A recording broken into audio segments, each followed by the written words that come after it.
Dépenser est un geste quasi quotidien. Nous dépensons pour nous nourrir, nous vêtir, aménager notre environnement, satisfaire nos besoins de manière générale. Mais un geste qui peut paraître anodin peut se transformer en des situations compliquées avec une difficulté à gérer son budget, contracter plusieurs crédits, se retrouver à découvert, avoir des difficultés à joindre les deux bouts. Outre les difficultés chroniques, certaines personnes n'arrivent pas à gérer leur budget et se retrouvent dans des situations d'hyperconsommation. Nous allons voir les différents profils qui existent au niveau de la gestion budgétaire. Mais avant, abonnez-vous sur la chaîne YouTube et activez la cloche pour recevoir les prochaines vidéos sur le budget, la gestion du temps et l'organisation. Le compulsif. Le compulsif dépense de manière désordonnée sans réfléchir réellement si les achats effectués ont une réelle utilité pour lui et pour ses proches. Il s'agit de dépenses orientées vers une gratification immédiate, l'envie de satisfaire un désir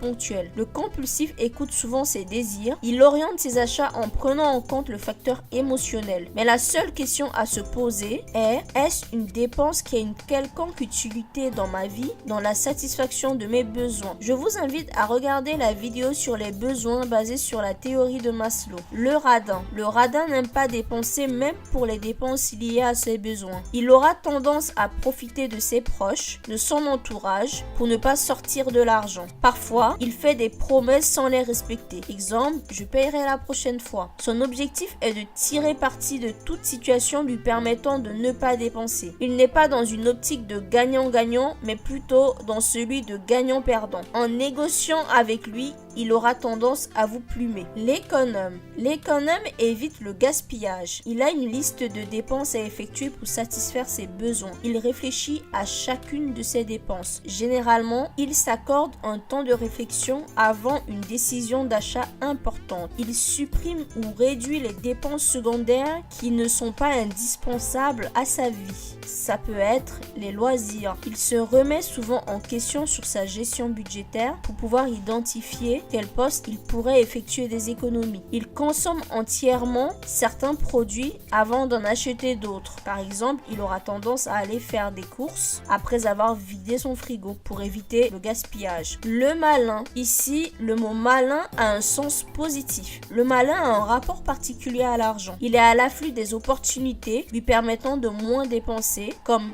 les ventes privées, les prix discount, le déstockage. Il a certaines habitudes comme celle de négocier systématiquement avant d'effectuer un achat. Il élabore des stratégies pour moins dépenser. Exemple, acheter certains produits uniquement pendant les soldes. Pour certains achats, il n'hésite pas à dépenser. Il vise sur la qualité au lieu de la quantité parce qu'il sait que c'est une stratégie payante sur du long terme. De manière générale, il a une bonne gestion budgétaire. Le prévoyant. Le prévoyant a pour habitude de mettre de l'argent de côté pour toutes les dépenses importantes et parfois pour les dépenses à court, moyen ou long terme. Il est dans l'anticipation constante à une situation financière avec une vision à long terme. Il prend souvent des décisions réfléchies au niveau budgétaire. Il sait quels sont ses besoins réels et quelles sont ses limites. Il a tendance à épargner mensuellement pour avoir une capacité d'épargne lui permettant de s'en sortir pendant les périodes difficiles. Le minimaliste. Le minimaliste se contente du minimum pour vivre. Il a tendance à réduire sa consommation dans les différents domaines de sa vie, achat,